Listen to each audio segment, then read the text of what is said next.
Yeah, remember a few weeks ago I said that I wanted to keep on talking about Vancouver Canucks prospects, and we only really talked about one? I get it, we made the Jonathan Lekaramaki video, or Jonathan, excuse me. We made the Jonathan Lekaramaki video a few days ago, and today we are going over yet another name in the team's pipeline. But this name is one that I think more fans in the NHL's community as a whole are more familiar with. We are going over a guy that was so good when he was, let's not say a teenager. Okay, he was a teenager, but like younger than eligible to be drafted. When this guy was 15, 16 years old, we were all pegging this guy as a potential first overall pick. Of course, you know from the title, you know from the thumbnail, today we are talking about Vancouver Canucks prospect Aatu Raty, and what exactly his ceiling could be at the NHL level. Now, I'm going to give a big shout out over to Daniel Wagner on VancouverisAwesome.com because earlier this week, or last week I guess I should say, he published this article asking whether or not Aatu Raty has the ability to become a second-line center in the NHL, and I read through the piece. I really liked it. The link is going to be in the description if you want to get some of Wag's insight over there. But it got me thinking, you know, that's a really good conversation topic to be having, because when it comes to Raty, this is a guy that, as we had said, was supposed to be first overall in 2021. He was in that same Lafreniere, Jack Hughes type of territory, not in terms of the ceiling per se. I think back in like 2019-ish, we sort of had this idea that Jack Hughes would be first in 2019, Lafreniere would be first in 2020, and then Raty would be first in 2021, but Raty was not supposed to be as good as Hughes or Lafreniere. That was kind of the discourse circulating the NHL scouting community back in this time frame, but as Raty's career went on, we've talked about this a ton, as he was a member of the Islanders, as he was a prospect, as he was a member of the Canucks, how he was not really all too great in his draft season, and he dropped down the board. He went from a first overall projected guy to somebody drafted 52nd overall by the Islanders. Now, the Islanders sent Raty away to Vancouver in the Bo Horvat trade. Vancouver was able to hold on to this guy, and he's got a contract going on until 2025. But if we go over to Raty and what he had accomplished recently, the guy's 20 years old, 6'2", 187, left-handed center, and this previous season he had 12 points in 25 AHL Abbotsford Canucks games. Similar production he had to the Bridgeport Islanders stint that he had this season too.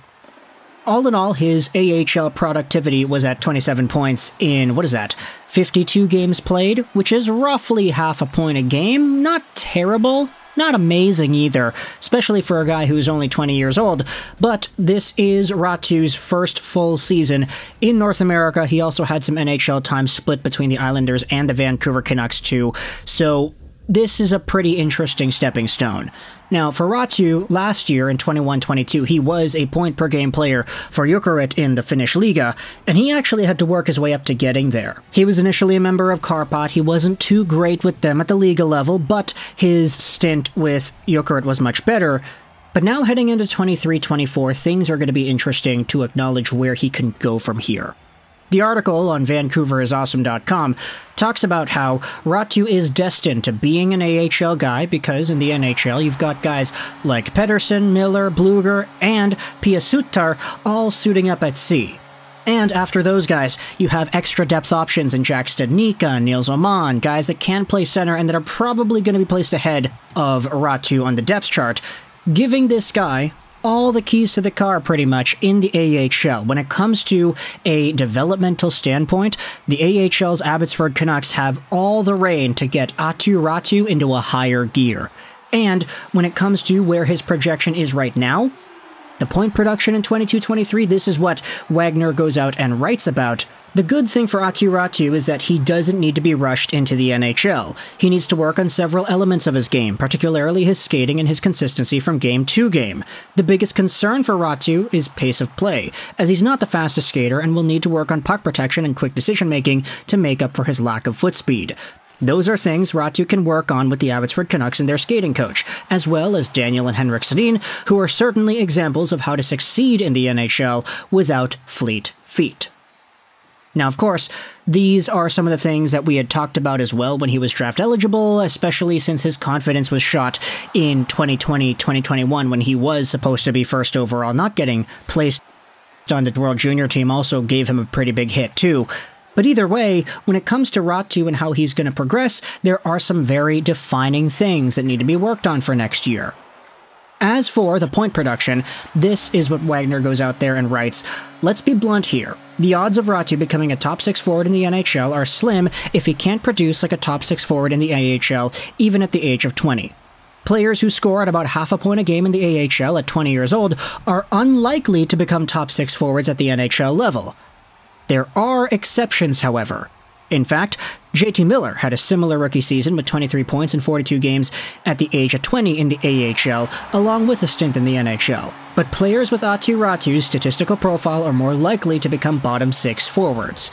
Now, there's a lot more written about Raty in this article. Wagner does a great job just kind of recapping and reacting to everything that he has done in the past few months of being a Vancouver Canuck, so I'll leave a link in the description if you want to go ahead and read that. But JT Miller is a really intriguing comparison to bring up here, because this is also a guy that was a top pick in the NHL Draft, 15th overall back in 2011, and when he was 20 years old, he had made his AHL debut, getting a pretty solid amount of points. I mean, 23 points, 42 games played, as we had said, about half a point a game here, which is very similar to what Aatu Raty ended up becoming. Now, I don't want to make the connection super downright and say, oh yeah, look at Miller, he produced 99 points last year, and Aatu Raty was supposed to be the first overall guy. If you try to connect the dots, you could say that Raty has a 99-point ceiling, which is equivalent to a first overall caliber guy. Like, you know, that's stretching it a little bit. But it is interesting to note how there was at least one player profile as comparable to Aatu Raty, and it happens to be another Canuck, one that produced like crazy in the past few seasons. Sure, JT Miller has his problems, and he's definitely not the unanimous favorite amongst the fan base, but he is really good, and he does produce a heck of a lot of points. If the Vancouver Canucks can get themselves a guy in Aatu Raty who exhibits any sort of resemblance to JT Miller's profile and growth, then that's a pretty good get in a trade that ultimately got you Filip Hronek and... okay, not necessarily Filip Hronek, the first-round pick which was traded to get Filip Hronek. You got Horvat off the team for Raty and Hronek, pretty much. Right now, at least. Not to mention Beauvillier, but that guy might be on his way out too, so we'll talk about him at a later date. But either way, for Aatu Raty, there are some things that he's got to work on, and there are some player comparables that actually fit the bill pretty nicely.